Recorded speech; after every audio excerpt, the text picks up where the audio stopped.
14 floor किलेनुमा मकान, 4 शादियां। क्या मिर्जापुर में एंटीलिया बनाने वाले इंसान की हकीकत जानते हैं आप? राजा बनने का था शौक, 4 शादी करके हुए 6 बच्चे। इस मकान की वो अनसुनी कहानी जिसे सुनकर अफसरों को भी हुई हैरानी। मिर्जापुर के अंबानी से क्यों खौफ में है पड़ोसी? जैसे ही आंधी तूफान आता है हर पड़ोसी घर से क्यों भाग जाता है? अपनी ही बेटी क्यों बनी मिर्जापुर के इस अंबानी की दुश्मन? कर बैठा ये गलती, अब इस पर मंडराया खतरा। जी हाँ, इस दुनिया में बहुत से लोग ऐसे होंगे जो अंबानी बनने के सपने देखते हैं, लेकिन सपने देखना और हकीकत में बड़ा फर्क होता है। यूपी के मिर्जापुर के इस अंबानी की कहानी भी कुछ वैसी ही है। मिर्जापुर में सियाराम पटेल को राजसी ठाट-बाट से जीने का शौक था। वो राजाओं की तरह कई कई रानियां रखना चाहता था, राजाओं की तरह से महलों में शान से रहना चाहता था, राजाओं की तरह ही जिंदगी जीना चाहता था। अपने इसी सपने को पूरा करने के लिए मिर्जापुर के अंबानी ने बिना मानकों को ध्यान में रखते हुए अंबानी के एंटीलिया की तरह 14 फ्लोर का मकान खड़ा कर डाला। देखते ही देखते गांव में अपने पुश्तैनी घर पर सियाराम पटेल ने कब 14 मंजिल ऊंचा महल बना दिया, किसी को इसकी भनक तक नहीं लगी। सबसे पहले आप ये वीडियो देखिए, फिर आपको सियाराम की पूरी कहानी बताते हैं। वीडियो में आप देख सकते हैं कि सियाराम का ये घर गांव में बिल्कुल अलग नजर आ रहा है। वीडियो में देखने से पता चल रहा है कि इस मकान को हाल ही में तैयार किया गया है, लेकिन जैसे यह मकान बना लोग डर के साए में जीने लगे। चलिए अब आपको सियाराम की पूरी कहानी बताते हैं। दरअसल गांव के लोगों का कहना है कि सियाराम पटेल के ऊपर राजाओं जैसे शौक करने का जुनून सवार था। वो गांव के लोगों के सामने राजा की तरह दिखना चाहता था।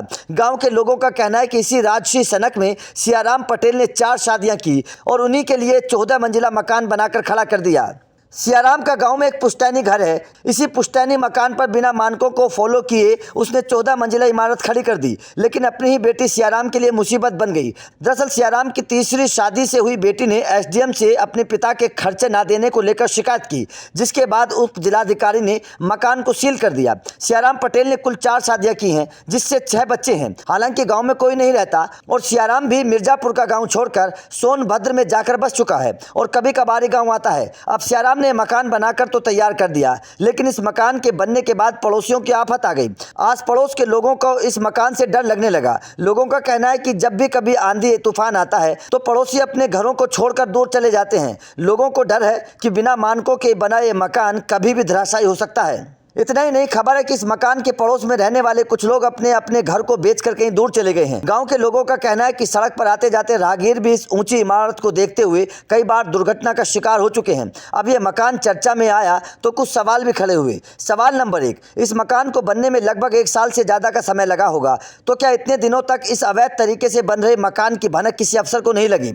सवाल नंबर 2, जैसा कि खबर से पता चला है कि सियाराम दवाइयों का काम करता है, तो उसके पास से इतना पैसा कहां से आया जो उसने बिना मकसद के इस मकान में इतना पैसा लगा दिया? सवाल नंबर 3, जिस वक्त ये मकान बनना शुरू हुआ उस वक्त गांव के किसी इंसान ने उसकी शिकायत क्यों नहीं की? बेटे की शिकायत के बाद इस मकान पर सील क्यों लगाई गई? तो जाहिर तौर पर जितनी चर्चा इस मकान को लेकर खड़ी हो रही है, उतने ही सवाल इस मकान के बनने के बाद खड़े हो रहे हैं। आपका इस मकान को लेकर क्या कहना है, कमेंट करके जरूर बताएं।